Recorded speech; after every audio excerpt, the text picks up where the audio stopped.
I faced discrimination my entire life because of my golden child sister, Jessica. She even tried to overshadow me at my own wedding, but I finally got my revenge. Growing up in Cleveland, my parents always favored Jessica, and it wasn't subtle. If she accused me of something, they'd believe her without question and punish me. If I accused her even with undeniable proof, she'd get a slap on the wrist, and I'd somehow end up being scolded. On my birthdays, the cake always had to be Jessica's favorite flavor. My parents pretended they didn't know I hated it. They bought her more than they bought me and let her choose where we went, even if the day was supposed to be about me. Jessica grew up spoiled and used me as her personal punching bag. At first, she mostly ignored me, but everything changed when we became teenagers. She had no friends and became meaner. Did her friends ditch her because of her behavior? I couldn't say, we weren't close. My parents constantly bragged about Jessica's achievements and ignored her faults, but they never hesitated to highlight my flaws. I only realized she had no friends because we went to the same high school, and I noticed she was always alone. Meanwhile, I was fairly popular, which seemed to make her hate me even more. Jessica started accusing me and my friends of all sorts of things. My parents took her side every time. They made excuses to keep me home, saying, "Your sister says those people aren't good for you," or, "Why can't you be like Jessica and enjoy family time?" What saved me from complete isolation was my extended family. Most of them lived nearby, and I got along well with my cousins despite our age differences. At one family gathering, they invited me to an event. Sadly, I told them I couldn't go because I wasn't allowed to have friends. When they asked why, I bluntly replied, "Because Jessica doesn't have any." That got back to the adults, and they tore into my parents later. My parents scolded me for lying and grounded me for a month, but after that, they gave me some leeway, so it was worth it.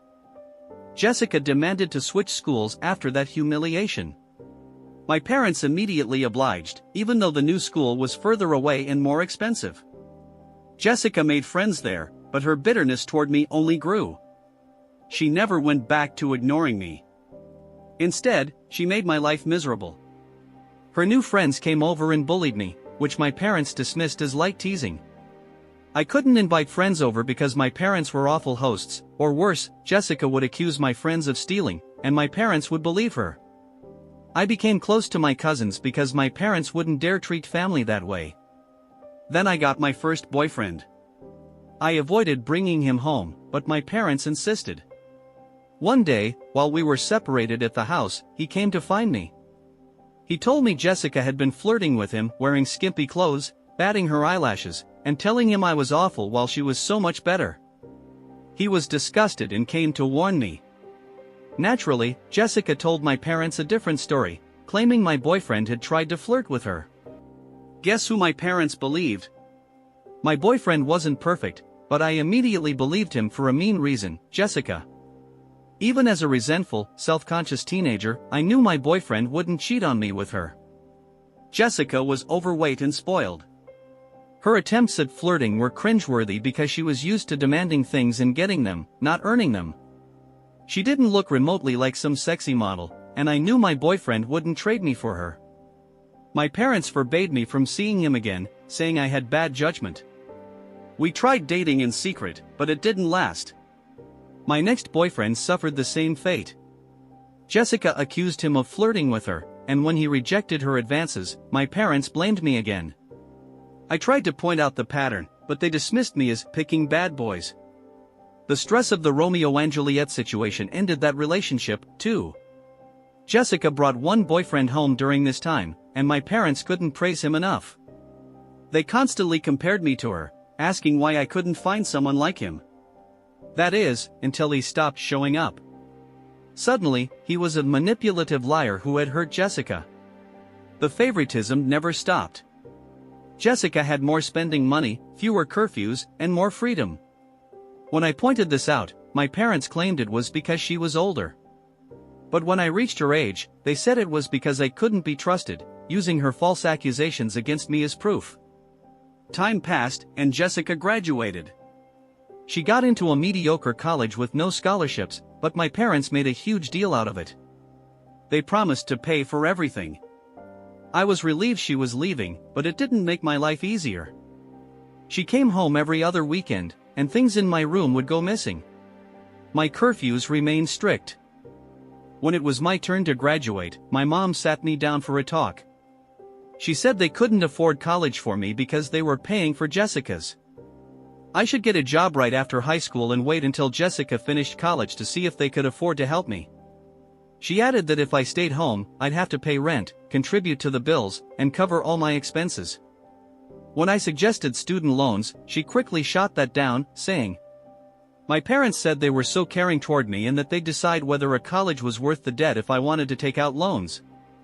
I wasn't sure how they planned to stop me, but I didn't ask. Scholarships weren't even mentioned. They had no idea what my grades were anymore and never believed in my abilities anyway. I didn't react. I simply said, "Okay." My mom clearly didn't expect that. She cried, maybe hoping I'd throw a tantrum so they'd have an excuse not to pay for my education. Instead, I thanked her for caring and left it at that. My dad later tried the same approach, but I refused to get emotional. After a lifetime of terrible parenting, I had no expectations for their support. I'd always known they'd find an excuse not to pay for my college. I never believed their promises to help after Jessica graduated. So, I'd prepared. My limited social life gave me plenty of time to study, and I threw myself into it, knowing college was my ticket to freedom. When the time came, I worked hard and earned a scholarship, not to Harvard or anything like law school, but it was a good program at a decent college, and I got a full ride. Knowing Jessica would hate it and try to turn my parents against me, I announced my achievement on social media while also telling my family. I even forced myself to thank my parents in the post. Now they couldn't stop me without explaining to everyone why. At first, they seemed proud and boasted about it. But then Jessica got to them, and they changed their tune. They asked if I was sure about going, warning me that Jessica was struggling in college. Since she was smarter and had better judgment than me, they claimed I'd do worse. I stood my ground. They weren't happy, but there was nothing they could do. College saved me. For the first time, I felt truly happy. I still called my parents and visited during holidays, but since they refused to pay for anything, I had a great excuse to avoid visiting often. Jessica dropped out of college, though. I know she didn't graduate. My parents would have thrown a parade if she had. She moved back home, rent-free, and started working at the same company as my mom, thanks to some pulled strings.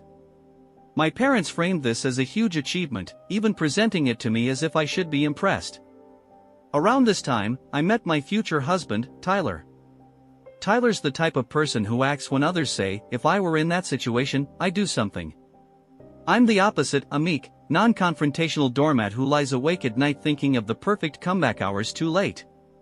If someone wrongs me, I cry when I'm angry. Tyler? He claps back instantly. He loves drama and resolving it. If he doesn't respond immediately, you should worry, he's just plotting something worse. At first, people were baffled that we got together, but I adored that he could do what I couldn't. Tyler treated people well if they did the same for him. But cross him? Let's just say you'd regret it. When we discussed marriage, we agreed to keep the ceremony simple so we could spend more on a dream honeymoon to Europe. Since my family was still mostly in my hometown, we decided to have the wedding there. It was close enough for us to manage the planning during weekends, and we had some work flexibility to stay in town when needed. After sending out engagement announcements and save the dates, my parents demanded to meet Tyler. I wanted to say no, but distance had softened my view of them, and I agreed, though I promised Tyler they'd never be alone with him. Tyler, however, was ecstatic. He'd been preparing for this. He even bought a high-quality recorder to document the meeting, just in case Jessica tried anything. He had plans to reject her advances, insult her, and spread the recording among the family. He was practically giddy. So, off he went to meet them, and when he came back, he was euphoric. "Babe, you won't believe the awful things they asked for. We can mess with them so badly. There are so many possibilities." Confused, I asked to hear the recording, but Tyler insisted on explaining first, worried I'd misunderstand otherwise. Here's what happened. Instead of flirting with him, my parents and Jessica sat him down. After grumbling about my bad judgment and claiming they weren't okay with him, they made an absurd demand. They offered to pay for the wedding on one condition: Jessica would walk down the aisle first in a wedding dress. Their excuse? It's not okay for a younger sister to marry first. To make it fair, Jessica would get to walk down the aisle in my venue, have pictures taken in her dress, and even get her own cake later. Tyler was stunned. He admitted his brain short-circuited at the sheer absurdity. It's like some kind of gift, he said, but even Troy would reject the horse a second time. Once his brain rebooted, Tyler was ready to unleash a string of insults. But something in him said to play along. So, he pretended to consider it, claiming he needed time to see how I'd react. Then he left, giddy with plans to get revenge. Tyler came home grinning ear to ear, recounting how my parents wanted even my wedding to revolve around Jessica. He had the recording to prove it. I was shocked. The distance from my parents had softened my memories of how badly they treated me, and I'd convinced myself they wouldn't stoop this low. Thankfully, Tyler's excitement about turning the situation into a revenge plot kept me from spiraling into a bad headspace. We had a blast brainstorming ways to screw them over. Some ideas were wildly outlandish, while others felt more feasible. Eventually, we called Tyler's much more level-headed brother to help us settle on a plan. Our initial idea involved giving my family the wrong venue address. Tyler's brother shot that down, pointing out how hard it would be to pull off and that it might backfire. Some of our other ideas risked legal trouble, so we settled on a simpler plan: act like we agreed to their demand but hire security to keep Jessica out. Of course, Tyler had additional ideas to make it more satisfying. Tyler went back to my parents and said he'd thought about their proposal. He claimed I probably wouldn't agree but suggested a compromise. He told them I didn't like conflict and might not throw a tantrum in front of everyone if surprised. But since marriage is a big deal, I could lash out in private later. To keep the peace, he suggested they help pay for the wedding. That way, I'd feel pressured to stay quiet because I'd be grateful for their help. According to Tyler, my parents were shocked, and Jessica started skipping around the room like a child when they accepted the deal. Importantly, Tyler used their own words against them. He said, "You know how distrustful she can be. She's controlling and always checks my phone to make sure I'm not cheating. We can't put this in writing. She'd find out." It was all a lie, of course, but my parents bought it. For months, they believed they were tricking me, while Tyler and I were milking them for everything they offered. Since my parents wanted a say in everything, they made suggestions about things that mattered to me, like the songs and color palette. Tyler would pretend to convince them to let it go to keep me in line, but since we didn't care much about the ceremony, we let them think they were calling the shots. Here's what we actually did. When it came to drinks and the menu, we would choose the lowest or second lowest priced options. Then Tyler would secretly take Jessica to sample them and sigh, saying it was a pity we couldn't afford the best options. Predictably, Jessica would demand my parents pay for the most expensive choices. My parents, eager to please her, would reassure me that they'd cover it. We pulled the same stunt with the photographer, flowers, and even the wedding venue. Tyler would accidentally show Jessica the flowers we wanted, then sadly mention that I had my heart set on some tasteless alternative. Cue Jessica throwing a tantrum and my parents stepping in to save the day. The only snag came with the wedding dress. My parents wanted me to wear a dress they picked out. It wasn't hideous, but it wasn't my style and wouldn't look good on me. At first, we planned to say yes and simply not use it, but my mom texted me about it, leaving a paper trail. I refused to text back and stood my ground instead. Tyler went over to handle it and pretended to agree with Jessica's suggestion to ruin my actual dress. He even took some leftover fabric from my alterations to my parents' house to prove it had been ruined. Throughout this, Tyler continued to play his role. Jessica tried flirting with him, but he acted conflicted to sell the deception. He even pretended to share secrets with them to gain their trust, but he never told them about the hired security. By the end of it, we had an extravagant wedding, barely spending a dime. Tyler called it emotional damages paid by my parents. I think he enjoyed tricking them more than planning the wedding itself. On the wedding day, my parents and Jessica planned for her to walk down the aisle just as I was supposed to enter. Their idea was that, by the time I realized what was happening, it would be too late to stop it. Meanwhile, Tyler and I had instructed our hired security to keep Jessica out of the venue entirely. The guests and my parents initially only saw a woman with a list checking names.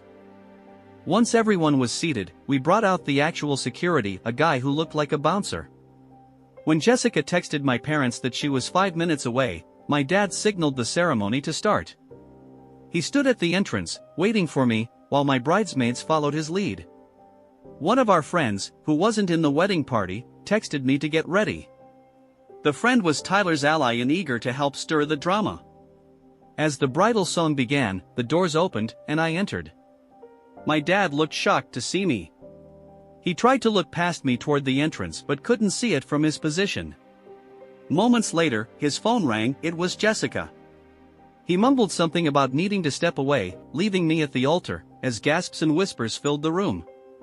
As I walked down the aisle, tears welled up in my eyes, not just for show but because I was genuinely hurt by my dad abandoning me at that moment. Tyler and I had agreed that if this happened, I'd make my dad look as bad as possible. So, when our friend loudly asked what had happened, I tearfully replied, "He said it wasn't supposed to be me."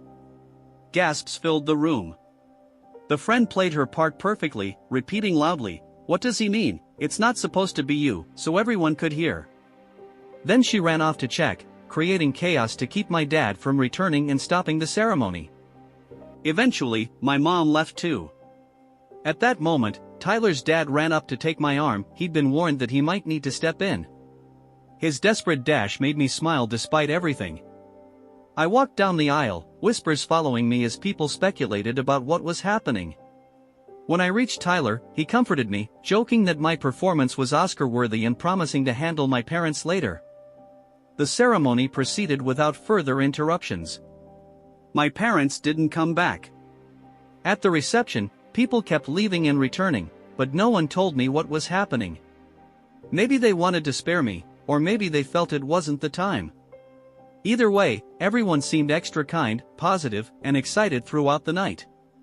Tyler said the expensive food and drinks probably helped, and we had a blast. Here's the rundown of what happened, pieced together from friends, family, the security guard, and Tyler. Jessica arrived in a full wedding dress.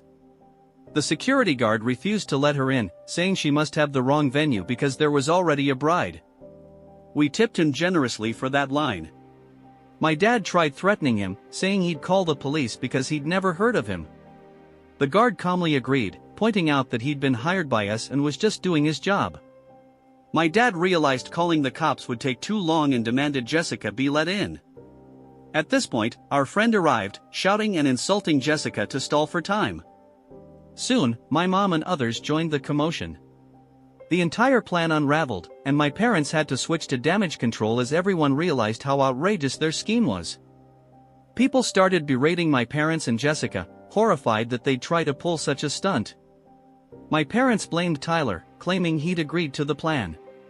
When Tyler was called over, he played his part perfectly. He put on a confused look and denied everything. "Why would I ever agree to something so ridiculous?" he asked. When they insisted, he demanded proof. Naturally, they had none since all the supposed discussions about Jessica walking down the aisle had been verbal. Jessica screamed and cried, eventually sitting on the floor and kicking her legs like a toddler. My dad looked ready to hit Tyler, but security and others held him back. Tyler turned the tables. "Wow, how convenient," he said sarcastically. "No proof? And you expect me to go along with this nonsense?" He ripped into them for being terrible parents and trying to ruin our wedding before walking back to me. No one believed my parents or Jessica. Some guests filmed parts of the chaos, and watching my family get torn apart by everyone who saw the drama was satisfying. After years of being accused of things and not being believed, seeing the tables turn was the best wedding gift I could have asked for.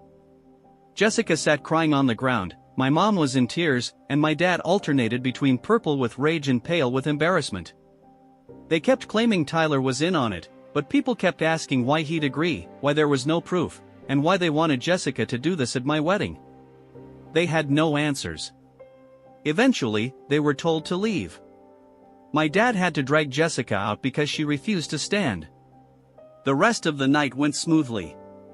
Guests were kind, the food was delicious, and Tyler's angry facade lasted only a short while before he couldn't help smiling again. We had an incredible time. After the wedding, my parents tried contacting me, but Tyler insisted we keep a paper trail. Jessica eventually sent me an unhinged message blaming me for her humiliation. She called Tyler a two-faced snake and claimed he was cheating on me with her.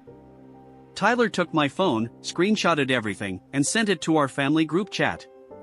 He included call logs, Jessica's messages, and my parents' attempts to contact me, along with their insults and threats to him. He kept up his delusional denial act, even threatening to sue them for harassment and defamation. In the group chat, he pleaded for help, asking the family to stop my parents and Jessica from ruining our honeymoon after failing to ruin our wedding. He also joked about Jessica accusing him of pretending to sleep with her in our honeymoon suite to hammer home the absurdity of the situation. The family promised to handle it, and since then, we've had peace. Tyler was a bit disappointed Jessica didn't show up to cause more drama, but we're enjoying our honeymoon and taking this as a victory. As for why my parents treated me this way, I still don't know. I've spent years pondering it. My best guess is that I was unplanned.